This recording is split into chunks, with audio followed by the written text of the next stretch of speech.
Hello, everybody. We are going to get started pretty promptly because we've got 45 minutes and this is a big topic and there's lots to discuss. And so let's not waste any time. People will be shuffling in and out. We'll just talk through it. It will be pretty informal. There'll be a bit of time at the end for questions. Today's session, and in fact the one going on in the Great Room at the same time, is on connected communities. And what we're going to focus on down here is urban design and, for want of a better way of putting it, how thoughtful planning can shape inclusive, accessible, connected, thriving communities. I'm Chief of Staff here. My name's Tom Stratton. I look after both our Places and Connections programmes. And I'll tell you a little bit more about that. So this discussion is particularly opportune for me because we are at the threshold of launching something called Connected Places here. The backdrop to this, as many of you will know, was that in March we had Professor Robert Putnam, who is the godfather of social capital, come and deliver our patrons lecture. And at the same time, we also co-published some research on the role of social connections on people's life chances. And there was lots of interesting stuff in there. But one of the key things that came out of it is that connections between children from low-income households and high-income households can have a big bearing on the life chances and particularly the income prospects of those children from low income households. Up to 38% difference in income, £5,000 between those that live in very connected areas and have a lot of connections versus those that don't.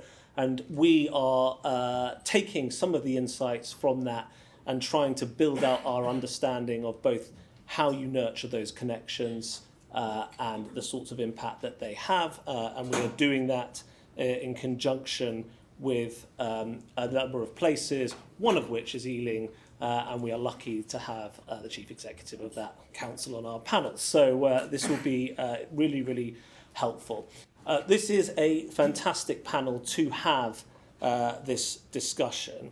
So immediately to my left is Lucy Musgrave, RDI. She is the founder and director of Publica and an expert in urbanism and design policy. Their website is replete with all sorts of stuff on the topic we're going to be discussing today, so do go and have a look at that. She focuses on cities becoming more people-centred and socially responsive. Tony Clements in the middle here is Chief Executive of Ealing Council. Among one of many things, an RSA Connected Places partner, but also I'm sure he'll talk more about the Connected Communities agenda in Ealing there. And last but not least, at the far end here is Matt Leach, who until very, very recently was the CEO of Local Trust, which is a national lottery community fund endowed organisation tasked with supporting long-term, place-based, community-led change in 150 deprived neighbourhoods across England. Again, in researching this, I knew about Local Trust, but going back to it, it is a really innovative initiative and very much worthwhile going and having a look at what they do. So let's not spend any longer getting into it. Let's get into it. What we thought we'd do to start off with is just to make the connections we are talking about today a little bit more tangible. So if I might start, perhaps at the far end, with you working back this way, if you could just give us a flavour of what connections in a connected community sense mean to you, that would be fantastic. Sure. Well, I guess for the last year, give or take, I'm as part of Hilary Armstrong's commission on neighbourhoods, and actually immediately after lunch do go and listen to Hilary because she's going to be talking some more about that.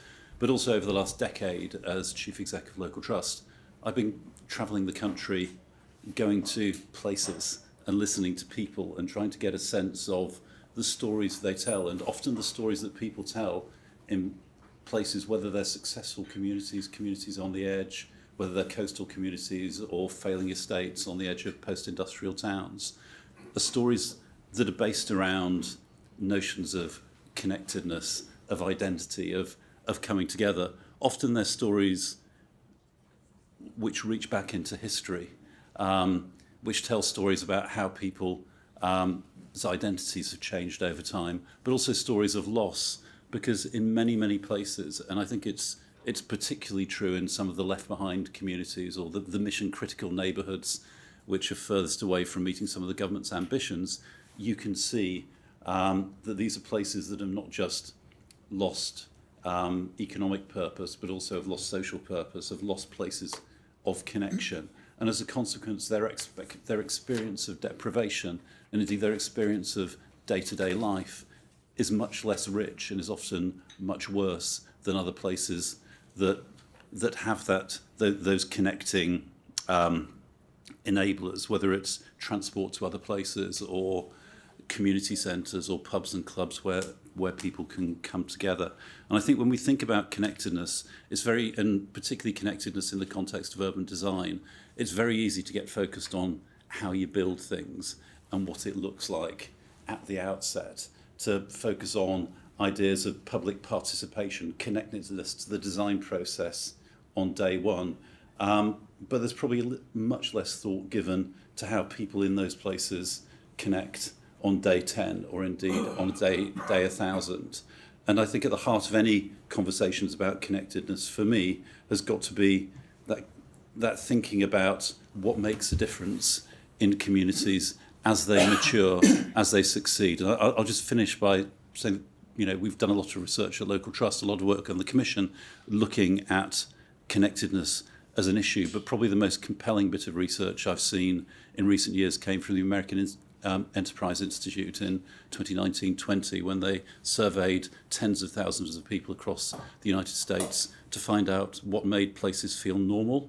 And they found overwhelmingly that the factor that made a difference in rich communities and poor communities was whether you could go to a place near your house where you recognised people and people there recognised you.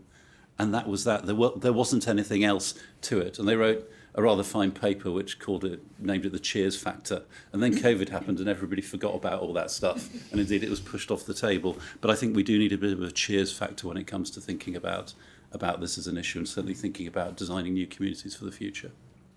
Brilliant. Tony? Thanks, Tom. As a Chief Executive of Council, the first thing you've got to do with any audience is find out if there's any Ealing residents in the room.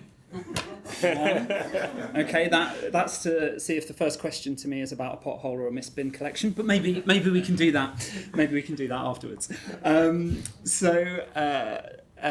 For us as an organisation, we've put social connection at the heart of our purpose and what we're seeking to do in Ealing. And connection for us runs from a really wide sort of gamut of social connection. So in some of our services, I might think of children's services or adult social care, the sort of connections we're talking about are the connections of family, kinship, very close community that might help keep a child safe or help them to thrive. We're involved in really sort of deep relationships there. Towards the other end of the spectrum, I think of the sort of relationships that we can foster through a better urban realm. So who are the people that you can strike up a conversation with in a park or a square, and how does the environment foster that? And I think while we recognise in policy terms the importance of relationships in some of those acute and intense environments, I often think that we underestimate the power of the contacts, weaker ties we make during the sort of everyday. I think the research in social connection is as Matt said, is strong in that regard. And ultimately, with those sort of weaker ties, you don't know which ones might turn into stronger ties, and the things that sort of support and bolster us and help us to thrive through life. So for us, putting social connection at the heart of our work is all and every type of connection, and I guess what we aim for is an abundance of value in all those types of connection. And I found this. I'm not a urbanist, but from Jane Jacobs, famous American urbanist, and puts it quite poetically. Lowly, unpurposeful, and random as they may appear, sidewalk contacts are the small change from which the city's wealth of public life grows. And I think we really agree with that. Lucy? I completely agree. The humble pavement is the place where this is our symbolic and functional aspect of the public realm, and the public realm is spatial. It's actually the social infrastructure in terms of where we all meet, and I was very moved by the last discussion, which was in the Great Room, and Amy Vaughan talking about what it meant to be the custodian of an old town hall. So the town halls and our libraries and our community centres and our GP surgeries and our ambulance stations and the gateways and thresholds and entrances were for all of us. And therefore, in terms of our collective symbolic ownership of civic amenity and civic urbanism, it's spatial and it's social and it's cultural and it's about identity, exactly as you're describing. So what I wanted to say is that there's a completely new field of practice, which is really exciting in civic urbanism, and it is a process that's been going on in the built environment over the last couple of decades with many people, both in the UK and internationally. There are some massive gaps in urban planning and urban design of things that are sitting in plain sight, which means that what we're building and what we need as a society are literally going further and further apart. So what are those gaps? We've been lucky enough to develop over a long period of time a methodology about participative fieldwork and how you actually can understand that any city or any town is made up of neighbourhoods. Exactly what you're saying, Matt, that there's a scale to it. It is about a neighbourhood. One place feels a particular way and it feels a bit different from somewhere else. Why is that? And who's there? What's the demography? What's the history? What's the character, the identity, the economy? The comings and goings, the patterns of movement, what happens at the night time, what happens at the weekend, what happens, why is it what it is, what's the policy context and the development context, and how through that survey methodology can we ensure that we are actually enhancing the character and identity and the needs of the people in that neighbourhood when we actually think about development and good growth. So there is a really exciting body of work through that survey methodology at metropolitan scale. So we've just set some big policies for London as an example. One is about women and girls and gender diverse people's safety. We have an absolute national emergency in terms of what's happening to young women and non-binary people in this country. We have a policy called Making London a Child-Friendly City. We are an incredibly hostile city for children and young people and their independent mobility through our towns and cities generally in the UK. And then the other is the night time. So we're retained by the Greater London Authority to advise on all the research and best practice and guidance and policy. How do we design for the night? Like, why don't we think about our neighbourhoods at night? And the night not just being about the nighttime economy, but when babies are born, when night workers are working, how are we moving through our transport infrastructure at night? So there's all this huge body of work, which are things that weren't the main orthodoxies of architecture and planning.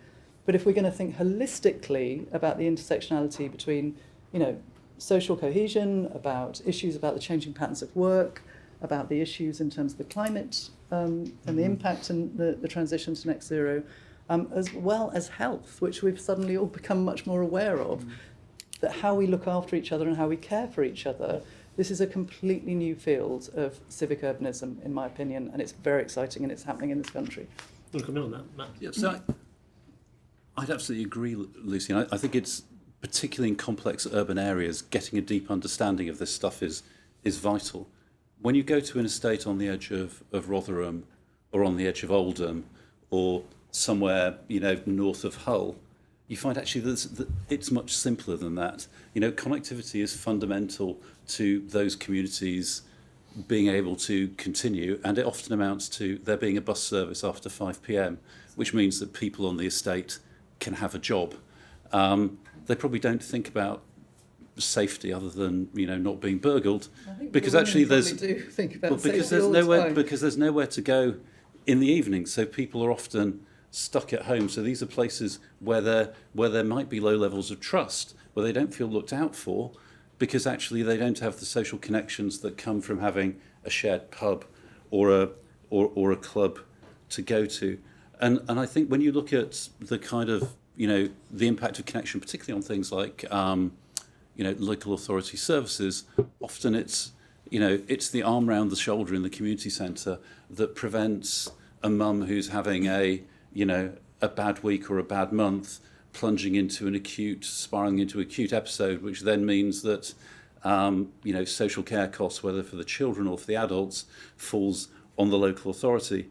And there it doesn't necessarily take much in terms of policy analysis. It does require quite a lot in terms of changing policy approaches. So I'll just finish by talking about an estate in the West Midlands I went to with a portfolio holder from that council. And this was an estate where a bunch of mums had taken over the community centre, and frankly, if people were lost and didn't know what to do, they'd come in, an arm would be put around their shoulder and they'd be looked after. And the council said, this is amazing. £100,000 a year has gone into this place, actually it's from my charity, and it's saving us £3.5 million a year, because I reckon the last 2 years, 7 kids have not gone into care as a result of this. However, we could not do this in our other 5 priority estates, because we would be terrible at it as a local authority. Our officers don't have the confidence, they don't have the skills. If they did it, they'd run it with a CVS who'd treat it as a revenue programme and then close it when the money ran out. There's no way for us to do it. So, getting local authorities capable of supporting community initiatives, getting the buses back in place, ensuring that there's a community centre there that people can go to, all seem like quite simple things. They don't require advanced urbanism, although I accept that, our cities do. They just require some kind of common sense returns to stuff that was seen as commonplace in public policy, probably only 20 to 25 years ago. Interesting. So there is something here, I think, about distinguishing between different types of urban environment. And I don't think so at all. Oh, no? I Okay, really well, then disagree. I absolutely fundamentally disagree. It's about the dignity of everyday life. And it doesn't matter where your neighbourhood is, the answer is in the neighbourhood. Yes, I agree. And it's totally up to the new skills in the way that we're thinking about urbanism to ensure that the people who can participate in setting the solutions, it's coming from the neighbourhood. And that is a particular new skill set. So I don't think it is about urbanism being about urban neighbourhoods and about suburban neighbourhoods and about rural neighbourhoods, whatever. It's actually in terms of how we as a community can come together. And that is a spatial thing, and it's actually a policy thing, and it's a process in terms of what the skills are that doing it, but it's about the dignity of everyday life. All right, well, let's get into the participatory aspect of this, because I think there will be a sort of range of perspectives on it. Tony, from your perspective, the value of the community being involved in shaping urban design, amongst some other different types of activities at the start and ongoing. Talk to us a little bit about that. Yeah, so I don't share Matt's scepticism, but I do agree with the enduring nature of the urban realm means its future and how it operates for a community over decades or indeed hundreds of years is absolutely critical. But I think that is supported by participation and involvement up front. And I guess I'm quite influenced by. So I grew up in a new town. In my borough, there are 9 council estates that were sort of. Forgive me, Lucy, built by utopian professionals of the past, who had a view that a certain built form would conjure a certain kind of community. So it's fine. Is that all right? Say what you want. Yeah. And so if we don't start with people and the life that they live today, we end up starting with a set of professional assumptions that may be well evidenced, but the lessons of the past say not always.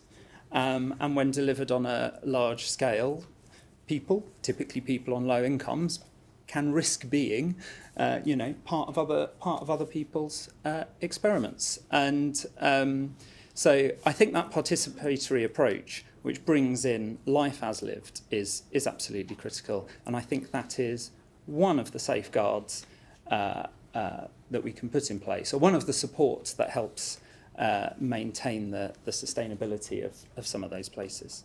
And then just really practically, right? So as a local authority, we aim to do a whole range of things, and they are easier and more successful when we involve our community in them, and they end up being quicker to deliver in the end, even though you have to take some time on the participatory approach up front.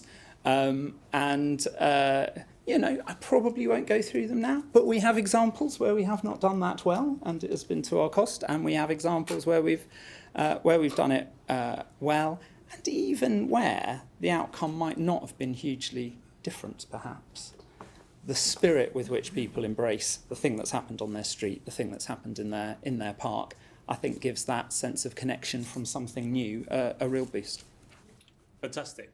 Matt, I'm going to go to you. Tony touched on it just there, that pulling back the curtain, we'd had a brief discussion about this before and thought that this might be a sort of heated debate in the terminology, but I don't know. Are we going to have a heated debate, Matt, about... I find it very hard to disagree with anything that's been said by anybody on the panel so far, but that's actually because this is an incredibly rich field, and there's a whole... And I think you need to be careful not to discount any insights, because actually in trying to turn around communities, you need to understand them from a myriad of different lenses. And I was in Wigan yesterday with the council, and it was really interesting sitting down with their leadership team and having them talking with real passion about their ethnographic approach to delivery of services, and them really believing it. And I'm sure that's stuff that you've been looking to bring into how London thinks about what it does. But I do think that over the last 10 to 15 years, there's been the growth of an industry which is focused on ideas of democracy and participation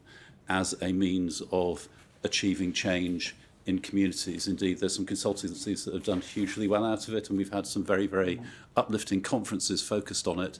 In the meantime, increasing numbers of communities on the edge of post-industrial northern and Midlands towns have gone to shit.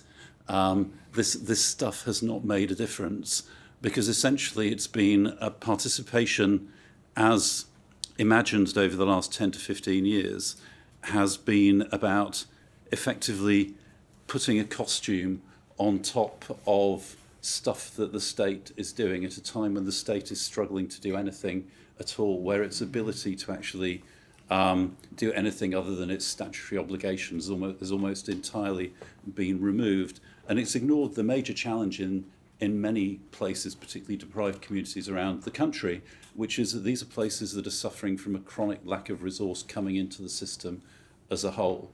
And if you're just trying to use participation as a better way of distributing that limit in a declining resource, you're not going to give people any way out of the challenges that they face. I think when we start to think about making communities more powerful and creating more resource for communities, we need to think about how the other sources of resource that are out there, the potential and power that comes from people coming together and doing things for themselves, the extent to which, the demand, the need for failure aversion services coming from the council can be reduced if people are just more friendly to one another, if there are places where they can put an arm around one another's shoulder or point them to a job or an opportunity. So I think if I'd like to see anything over the next decade in terms of conversations about connection, I'd like to see a lot less conversations about participation, about better forms of consultation, about connection between state and individuals, and much more on a focus on how the state can work in ways which increase horizontal connections between individuals that create communities that are more powerful in their own right and are capable of generating resources, not necessarily financial resources themselves, in order to move forward in addressing, what are often quite difficult challenges, whether personal or neighbourhood-wide. So I'm going to come to Tony in a second, just about this sort of the state's policy levers as we know them and what we don't know so far. Yeah. But can I turn to you, Lucy, in the first instance and just ask, go back to where you started off, which is basically, as I understand it, there's been huge strides, but there's more to do. in terms of what we know about design and how you create connections through it.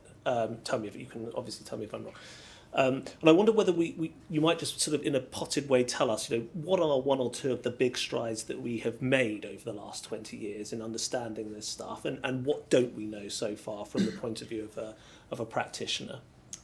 I don't think there have been great strides, actually. Okay. I think there's a new field of practice, which is what I was trying to say, which is a different way of approaching how you set the brief. So speaking to what, as my panellists have been saying, the multiple perspectives on it's a really complex thing, a neighbourhood. It's complex in terms of age, in terms of, race, in terms of class, in terms of multiple issues, in terms of what people are doing there and how they're moving through and what all the infrastructures are. That has not necessarily been studied in urban design at all. So that's what I'm describing. And the reason for doing that is to actually understand through those multiple, often conflicting different experiences, how you can extract the principles for setting the right spatial brief that everybody can get behind and actually start to address, whether it is literally repairing a piece of pavement so that people with disabilities or people who need to sit down and rest or people who need shade from the urban heat island in terms of what's happening to our neighbourhoods. So this is a new field of practice and it's really exciting. There are huge advances being made in terms of being able to do what Dana Walker calls deep active listening. So being able to actually believe the testimony of people and actually do something with that. And therefore, the work that we're doing, we have a community interest company, we have a very ambitious campaign for inclusive cities. What does that mean? We're starting the first lender's gender inclusion.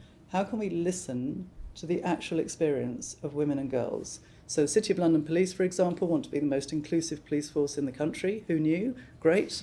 And they've asked, they don't actually understand what the experience of being in a financial centre like the City of London is for people who aren't white, working age, able-bodied, straight. And they really, really want to know those insights.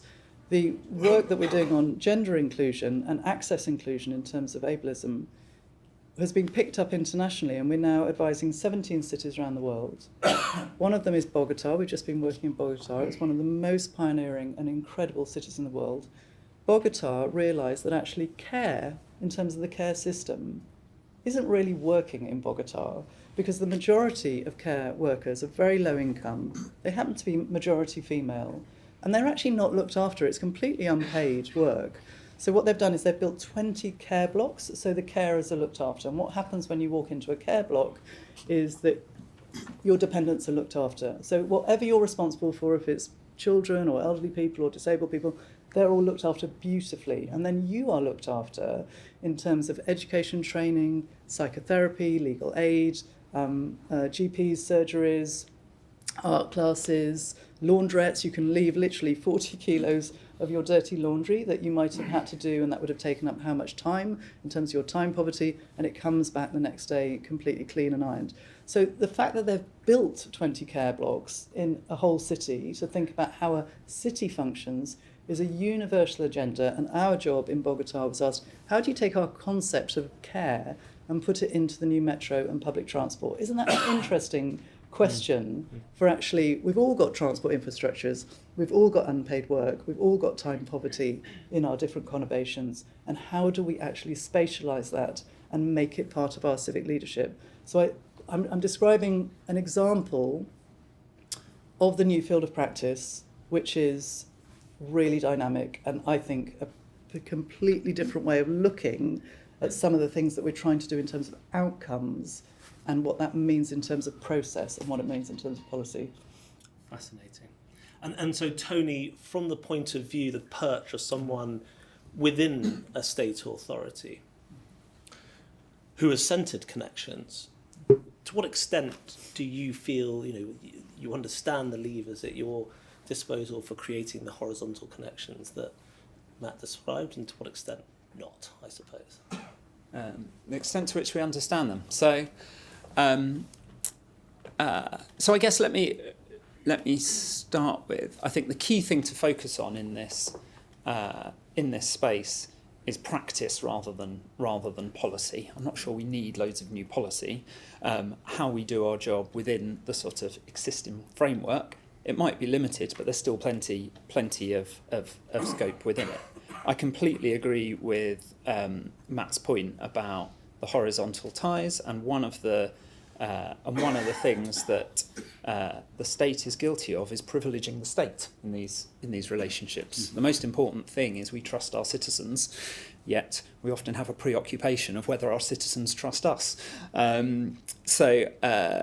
I guess I sort of depart a little bit perhaps from Matt's pessimism about our ability to convene some of those spaces and intervene in ways that bring those horizontal ties together.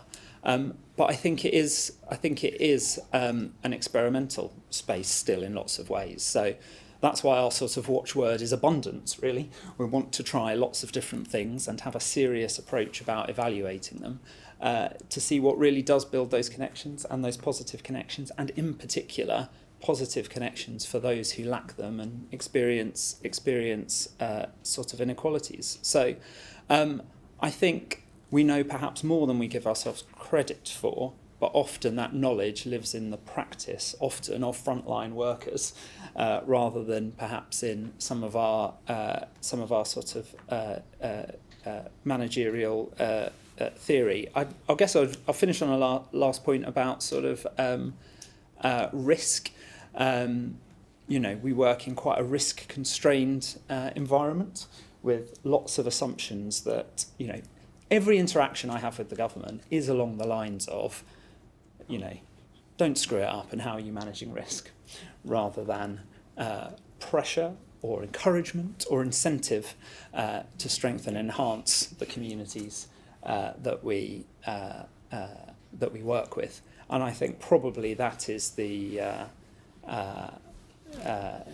sort of the constraint in the system. But even within that, there's plenty for us to experiment with, learn from, and sort of uncover and properly elevate the stuff we already know in our practice. Great. I'm going to come to you, Matt, but I've got for any reflections on this, we've got a couple of minutes before we go for questions, and I want to add one of my own just before we do go, which is, to what extent can we or can't we measure success in creating those horizontal connections at the moment, in your opinion?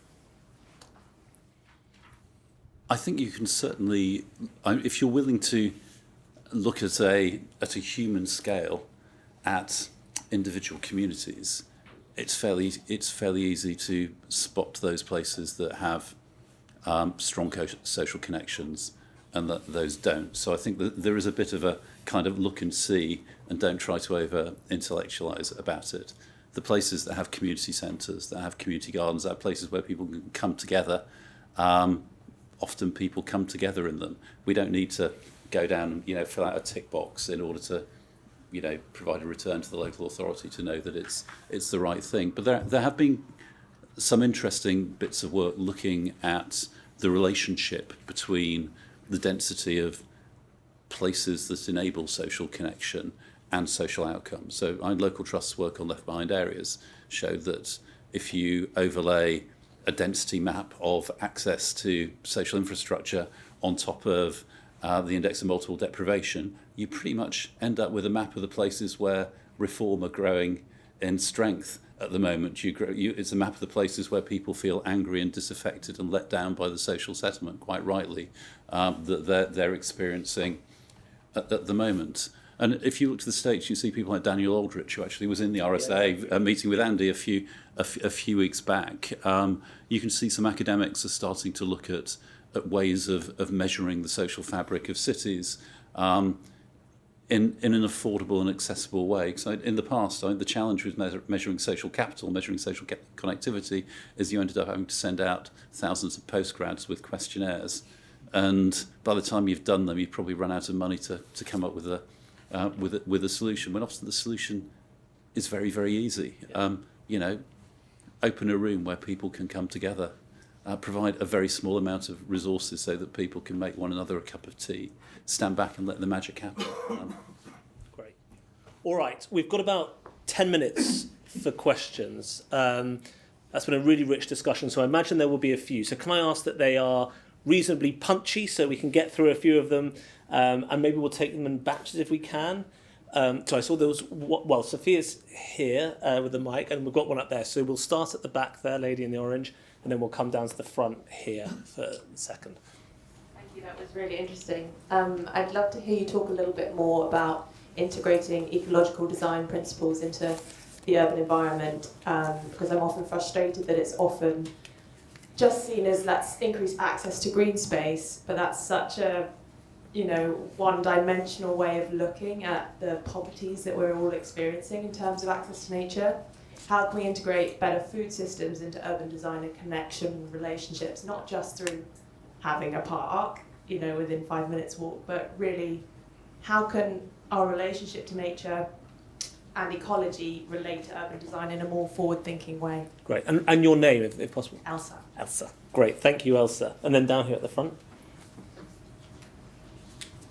Hi there. My name's Mike Phillips. I've had about 55 years experience of community development, and basically there seems to be a cycle of ideas around what is empowerment, how we get communities involved.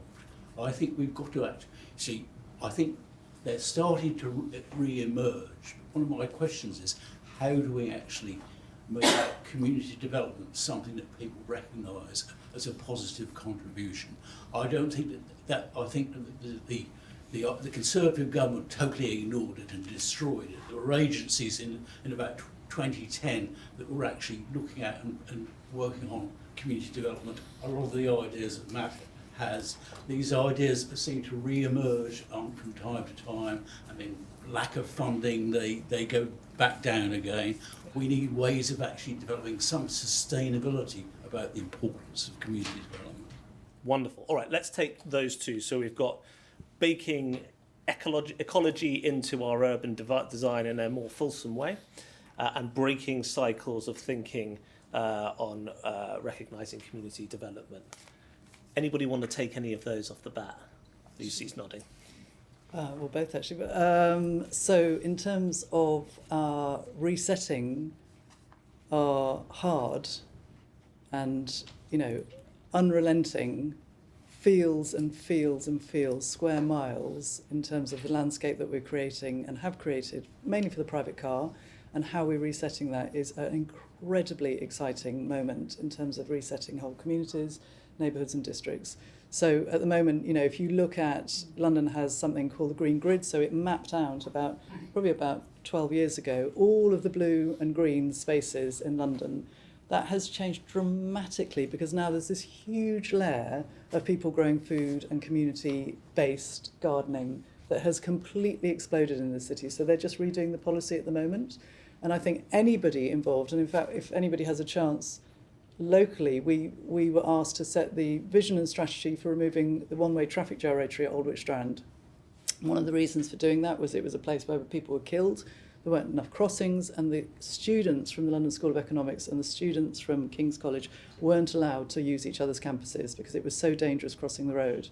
It's now that you've removed the traffic and you've created civic amenity, and that was a project that was with many hands in terms of people setting the brief and understanding what education, culture, civic amenity, the churches, the businesses, the community organisations, the schools could all do together, setting the strategy, making it a project, getting it adopted formally with the statutory decision makers, getting good landscape architects, LDA, to design it, and you'll be amazed. It was roads, and it's now people meeting strangers and sitting on chairs and wandering through something and growing food. So I think we are just at the tip of completely resetting our neighbourhoods in terms of thinking about more than human species, as well as our own social opportunity in terms of civic community and landscape. Wonderful. Tony? Yeah, I mean, on the ecological question, I guess our experience is access to nature, access to green space, and then what people do with it, or growing food. You almost just have to create the spaces for it, and people will fill it. So if you've got a bit of waste ground on an estate, and you put the label of community garden, and maybe one or two people to help activate it, it comes together as a mini food system. It's so our experience is you often there's quite an inherent human thing even towards nature, ecology, activating it, and often you don't have to do too much. And occasionally you give it a bit of a boost, so or a bit of elevation. So one thing Ealing has is the first population of beavers in London for 400 years. Well, there we are. The point really, though, is, not about a family of beavers in a park, but it just sort of elevates and draws people to being involved in that environment and demonstrates that we care about it. And it wasn't us that put the beavers there anyway; it was the Ealing Wildlife Trust. So, so the gaps get filled. All right. I'll try to answer both questions, but I did want to touch on this point of ecological, nature-focused activity and the way it can be seen as providing a broader benefit to communities. So we shouldn't just see it as a good from the point of view of improving the environment. You can also see it as a means of replacing other stuff that was in the past lost. So I worked for quite a long time with a community on the outskirts of Manchester, which was one of those estates where the kids were burning the bus shelters. People who were concerned, local people would ring up the parents who go, fuck off, leave my kid alone, it's not your business.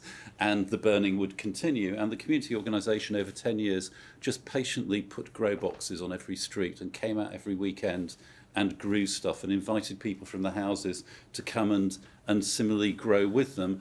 And over time, bonds were born, trust was re-established, and now it's a very quiet estate, because if the kids go off and try to do something, someone has a word and they go, oh yeah, we'll bring our kid in. It's a community that is self-normalised. And when I talked to them about what was happening there, they said, oh, well, this is the sort of stuff that used to happen in the working men's club.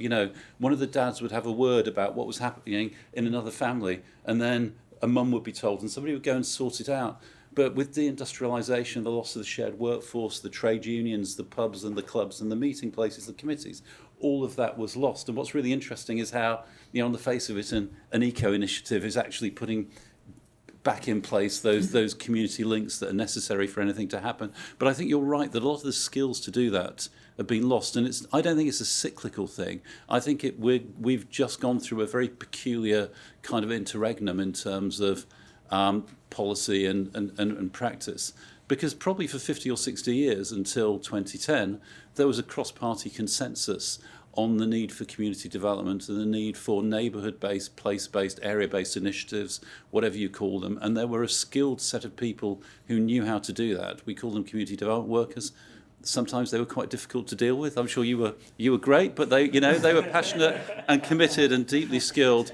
And when you look at debates in Parliament on the single regeneration budget, it was announced by John Gummer and welcomed by his Labour obstinate number. When the National Strategy for Neighbourhood Renewal was launched in 1998, actually the Tory government said, well, this is great, or the Tory opposition said, this is building on what we've done. And then you can go back to urban programmes and so on. You can go right back. And then all of that was swept away, and the Community Development Foundation was abolished, and pretty much practice and professionals in that space went. We found it very hard to find the people who could do that. And I think if we are coming back to a time when that's important, and I'm really heartened by the fact that Number 10 seemed to be saying that there will be money for the Neighbourhood Commission's recommendations come the spending review. We'll see if that comes true. Then actually there'll need to be alongside that reinvestment in sharing practice, teaching people how to do that, re-establishing a profession where, all the people I used to work with who do that are all retired.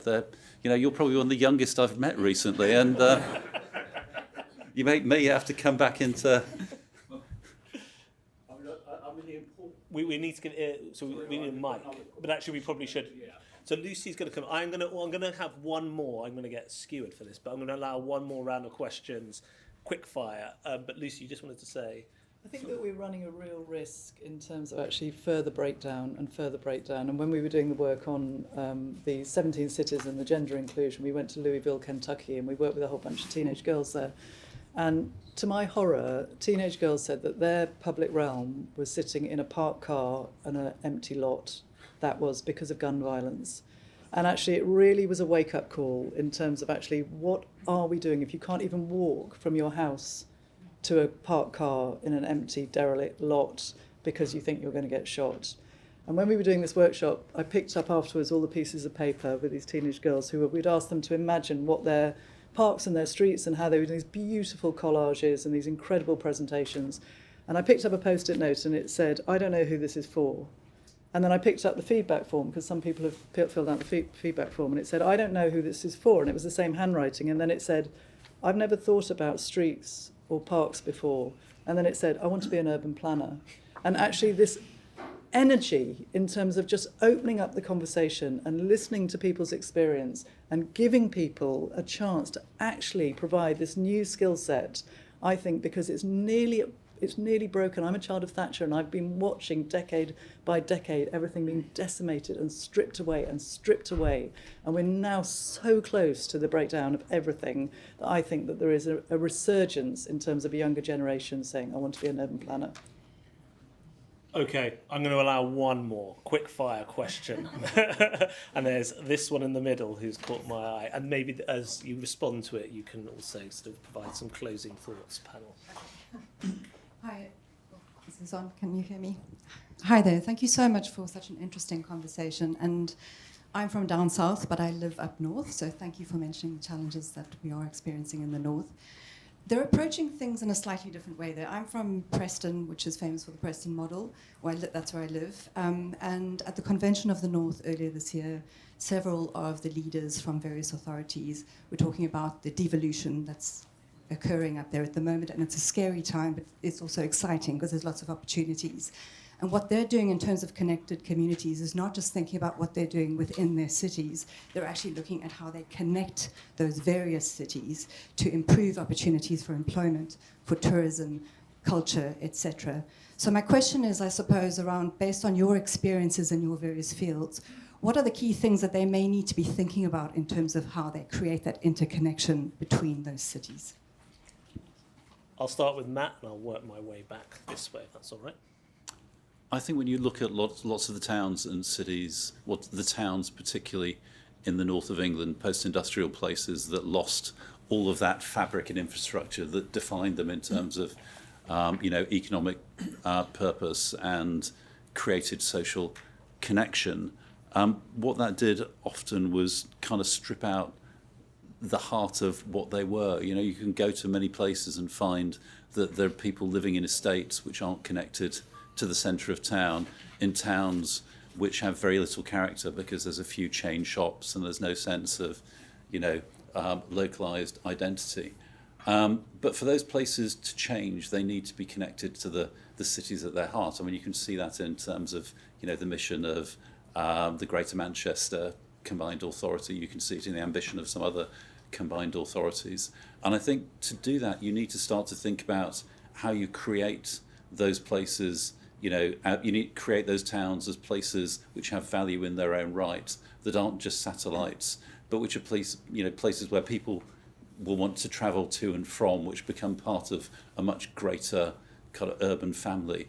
And to do that, I think you do need to focus on the things that are important to the people who live there, which is again be coming back to the subject of this panel. It's about connection. It's about social fabric. We talked about Daniel Aldridge. He looked at the recovery in Japan after the Fukushima disaster. He looked at how New Orleans recovered after the floods. And what he found in both cases was that the communities that invested in the parks, the cafes, the libraries, the community centres were the ones that recovered fastest. It wasn't the ones that invested in roads and railways and traditional economic infrastructure. And if we look at deindustrialisation as this long, slow-moving disaster that hit many of our communities, perhaps the clues are there in recovery from other disasters. Start investing in people, start investing in that micro connectivity, and then you'll create places that others want to connect to. And I think, it's not going to have a model with as catchy a name as the Preston model, but I think that's where we've got to start. Tony. As someone who grew up in Essex and lives and works in London, I'm not well placed to comment on the north. But one of the things that concerns me a little bit is there's a lot of focus on institutional change in local government, consolidating councils, devolution deals, the growth agenda, all of which is really important.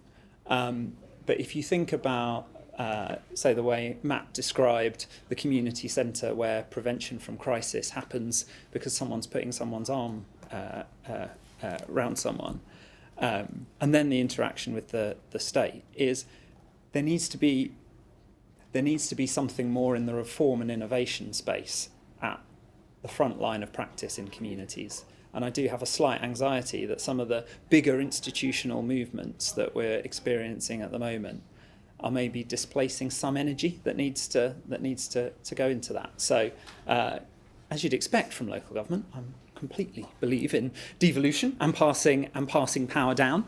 But maybe the most important area for that is power from the institution into communities rather than institution to institution. And Tom, you invited me to say a sort of final word. And I guess just a reaction I had to what you said, Lucy, about breakdown and the real risk that you feel at the moment. I think it's really important we've got to lead in this space from a place of optimism. Even in some of our most deprived communities, there's huge strengths, there's huge assets.